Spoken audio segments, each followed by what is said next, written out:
Welcome to the Income Outcome Show, a podcast publication part of the Pharmacy Podcast Network.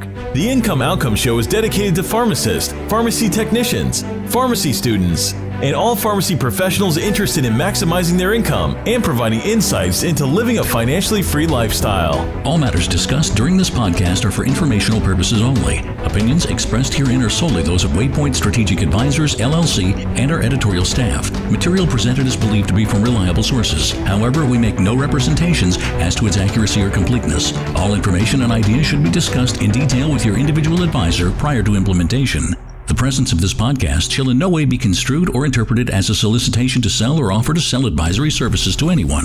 Waypoint Strategic Advisors, LLC is not affiliated with or endorsed by any government agency and are not engaged in the practice of law. Content should not be viewed as an offer to buy or sell any of the securities mentioned or as legal or tax advice. You should always consult an attorney or tax professional regarding your specific legal or tax situation. And now, here are your hosts of the Income Outcome Show, Ben Coakley with Waypoint Strategic Advisors and Joe Castleman with Pharmacist Financial.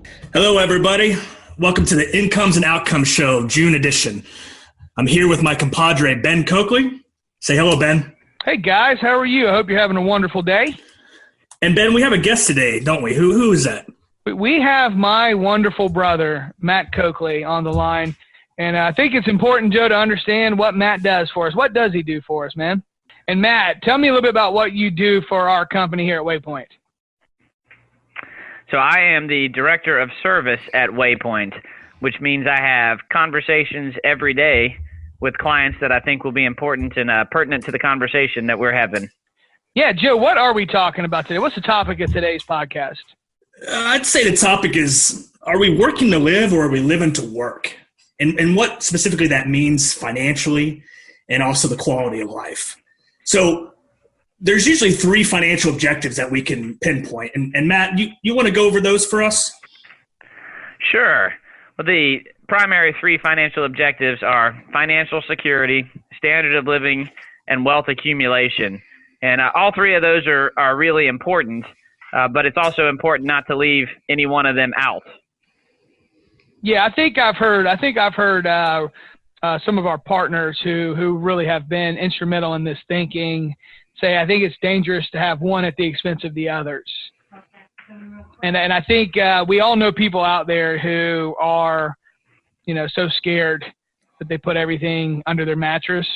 They won't risk anything. And we have some people who, I had one guy tell me one time, he said, I wake up, he said, I filed bankruptcy 6 times in my life because every day I bet everything I put everything on the line. And then we got people, Joe, and this is one of the reasons we love working with pharmacists and pharmacy owners, because there are certain people in the medical profession that their standard of living is so high, they have so many toys, they can't afford to do anything. So I think it's really important to understand that. Matt, would you agree with that? I do. How do you strike that balance? And which balance is right for you? We could have the conversation, and we are going to today with Ben and Joe and me, and all three of us would have different answers to how that balance works out. So the important thing is finding the balance that's right for you and not neglecting any of those areas. Absolutely. So when you say balance, and let's go over those three real quick. You said security, standard of living, I guess that could be lifestyle, and then wealth accumulation, which could be savings, investment. So balance between those three, is that like the example of, we've all probably met the person that is very frugal and saves every penny, but honestly just kind of lives a boring life. And then on the opposite end, we've met, like you were mentioning, Ben, the person that makes tons of money but spends way more money and has nothing saved. So who's happier? Who's living a better life? Well, and that's an interesting question. And at the time, the person with the higher standard of living might be happier. The person that is saving every penny might say 20, 30 years from now, they're going to be happier.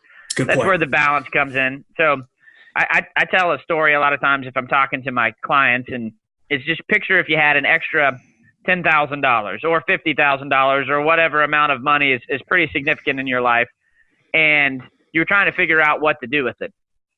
You could ask your banker, and the banker might say, hey, you know what? It's a really good idea to get out of debt, put some money in the bank, buy this CD, save it for a rainy day. That's a fair answer. You could ask your stockbroker, and they might say, I got a hot tip on a stock that I think we should get into and put some money in, and we'll triple it in 2 or 3 years. That's not a bad piece of advice in the right circumstance.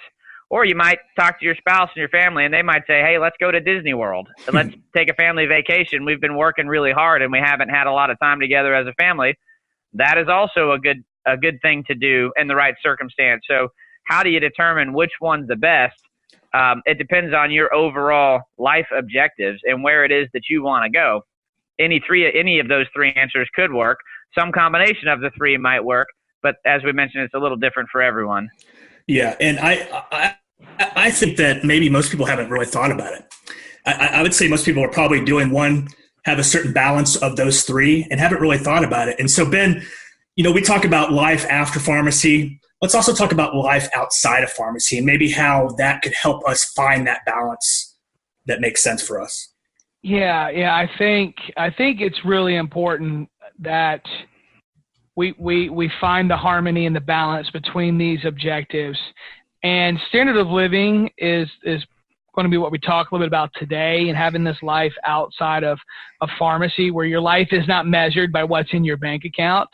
It's measured by the memories. I think of this song that I heard a couple years ago. I've never seen a hearse with a luggage rack.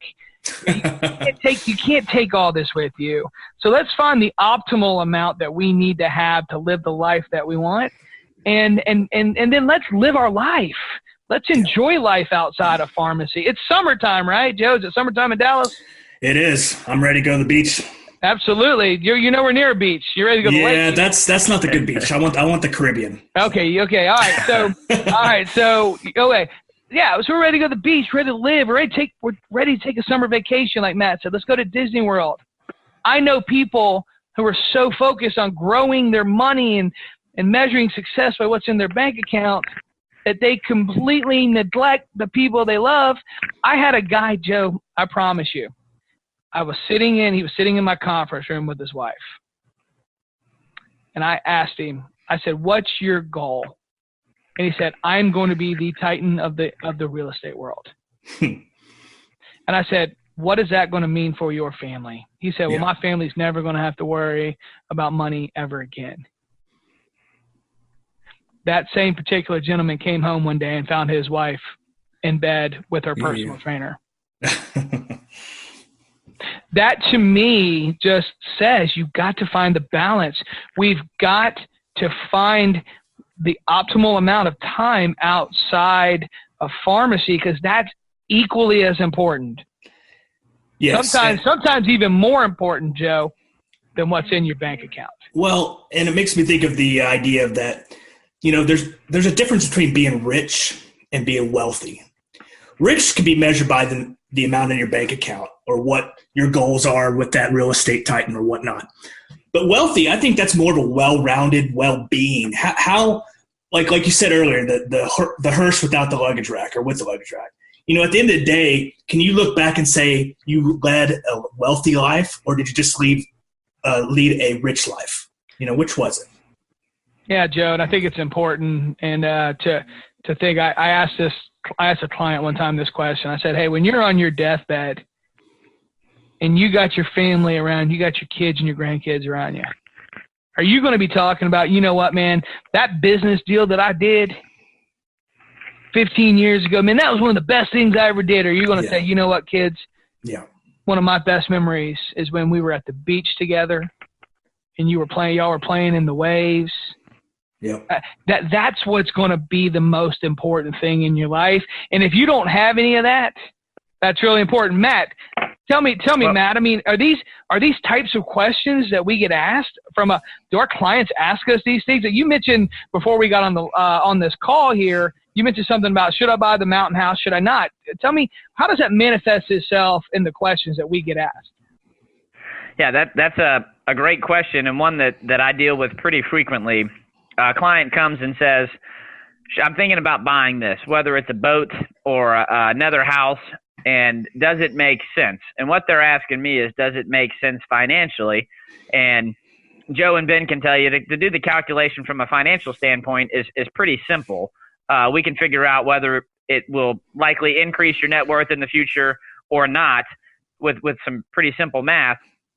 But what I usually say back to them is, instead of thinking about, is this going to increase my net worth, think about, is this going to be a lifestyle investment? Is this going to be something that's going to create memories that you can't really put a dollar sign on?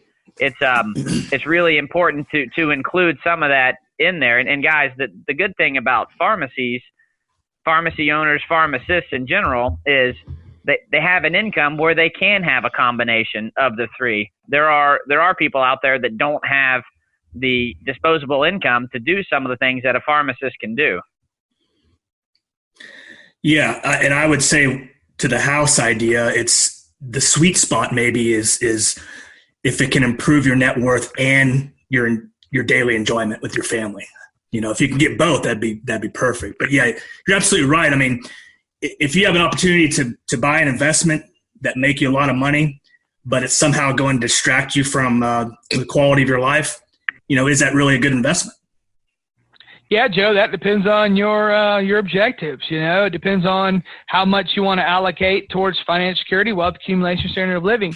We think you need to have all three, and we think it depends on your objectives how much of each one of those you want to allocate. So, Joe, there are assets out there that will do both. You're right. Yes. There are assets out there that will grow in value and attribute to wealth accumulation, and even can contribute income in life after pharmacy, and at the same time provide a place for you to build those memories and have that quality life outside pharmacy. Joe, I wrote down some notes here before this podcast, and one of the things I talked about, or one of the things I was thinking, about life outside of pharmacy is, are we really present when we're living this life outside of pharmacy?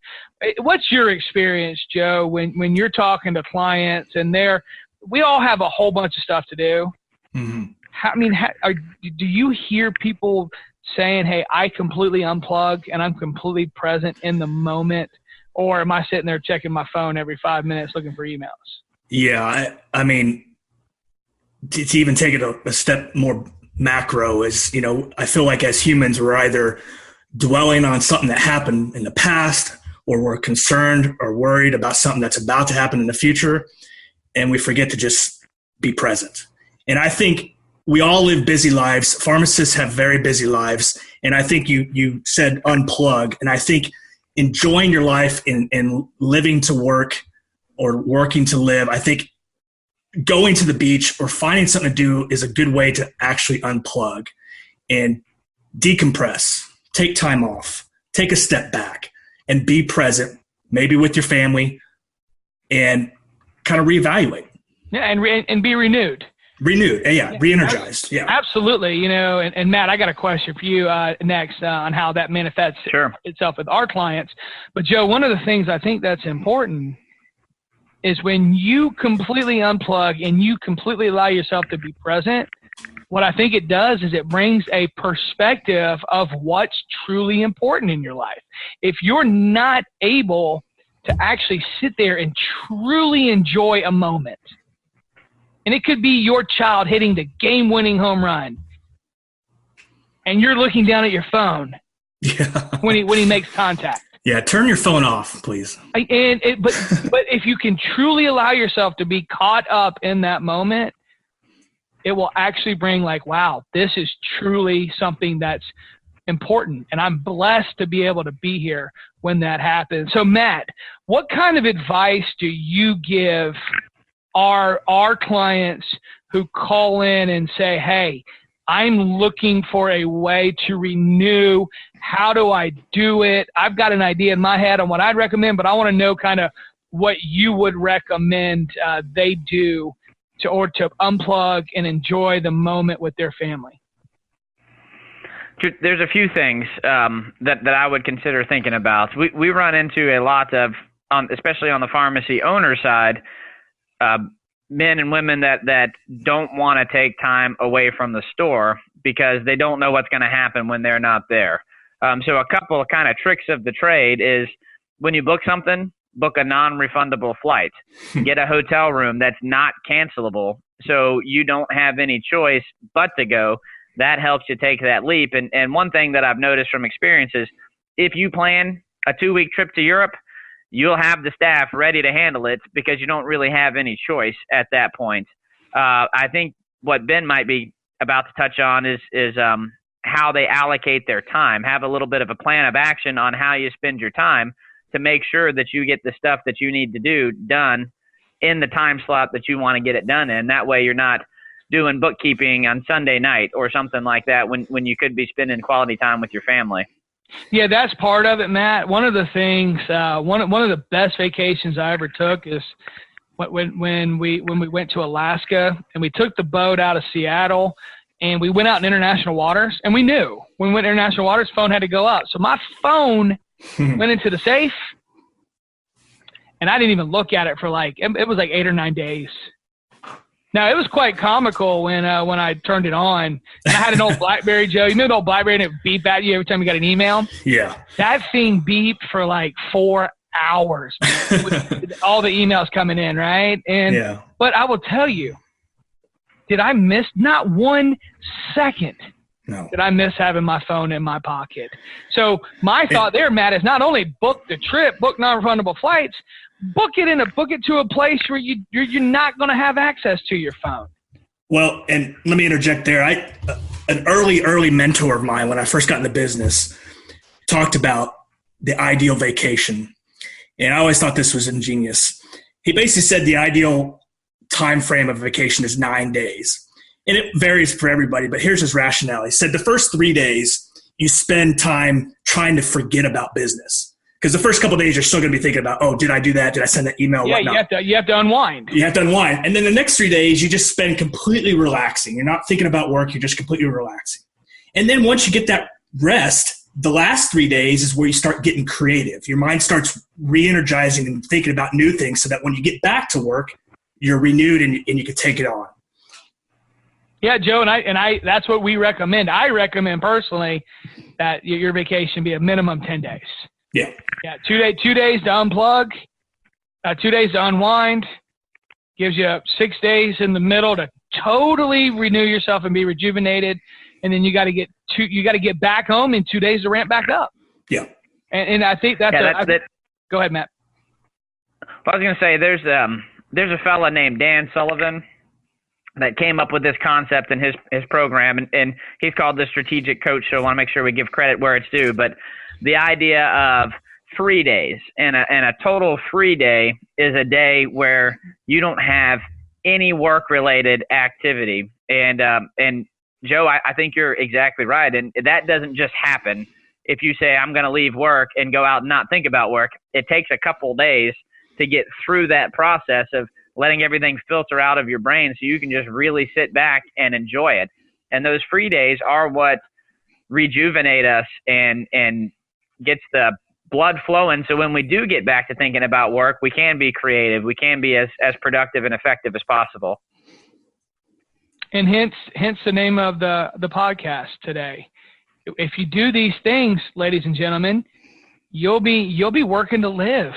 It's so important that you understand this concept.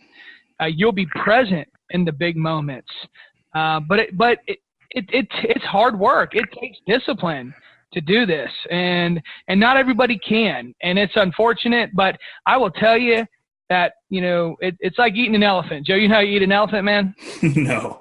You eat it one bite at a time, right? Just like anything else. All right, so you got to just take these little tiny steps, and what will happen is ultimately you will start to really work to live, not live to live. And Ben, there's one more thought on that. Really getting away on your vacation, that's harder than it's ever been. Like Ben mentioned, the cruise ship used to be my go-to because I knew once I got on the cruise, my cell phone wasn't going to work even if I wanted it to. Well, that's not the case anymore. They've internet and cell phone signals are getting farther and farther and farther into the areas that we travel. And email, everybody's got email on their phone now. So this is easier for me maybe than for some people because I'm a planner by nature. But you almost have to plan. How am I going to get away from my vacation? How am I going to avoid my email when I want to? And I don't think it's necessarily a bad thing to go back and check it. Just have a plan for when you're going to check it, so it's not constantly bringing your attention to it. Yeah, and Matt, that requires discipline, and that requires baby steps. One of my favorite movies is What About Bob? Everybody seen What About Bob? Baby steps. Baby steps. And all right, so Matt, that is great sage advice. Thank you for being our guest today. Joe, any final parting words for anybody out here listening?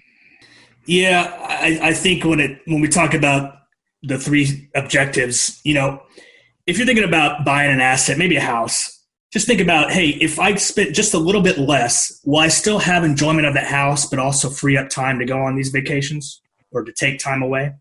Maybe that's how you decide. And that's very sage advice there. My advice for you out there is don't be that guy who is sitting at the dinner table with your family around you and every one of you staring at a cell phone screen. Yeah. Take the phones away from your kids. Your screen is not a babysitter. Take them away. Enjoy a nice family dinner, unplugged, and be present in that moment. Call me, text me, 843-810-3983. That's my cell phone if you think I'm an idiot and that won't work. I want to know why. Let me text you real quick, Ben. Yeah, Joe. Joe was staring at his screen the whole time, by the way. We're doing this. No, but again, it's on you. It's on you, and take those baby steps. My email, ben@waypointus.com. Joe, how do they get in touch with you, bud? Yeah, Joe at pharmacistfinancial.com, or you can text me 512-294-7046. And I would highly encourage everybody text Joe and tell him how dumb he is. All right. Just kidding. But I'm happy dumb, so hey. Exactly. And Matt, if anybody wants to talk to you, having these issues, you talk about these things every day, how would they reach you, bud? Sure. You can always call my cell phone. That's 843-991-5002, or shoot me an email at matt@waypointus.com. Perfect. All right, guys. Well, thank you guys for attending this podcast and listening to this. We really enjoy bringing this to you, and we hope this advice really can help you have a better life outside of pharmacy. Thank you so much. Thank you. Interested in learning more about maximizing your income and living a financially free lifestyle? Contact the Income Outcomes Show today to learn more about your financial possibilities and best practices in managing your money to create opportunities for lasting wealth. Go to pharmacypodcast.com under the contact section and send us a message, and we'll get back to you within 24 hours. Thanks for listening to the Income Outcomes Show, a podcast publication part of the Pharmacy Podcast Network.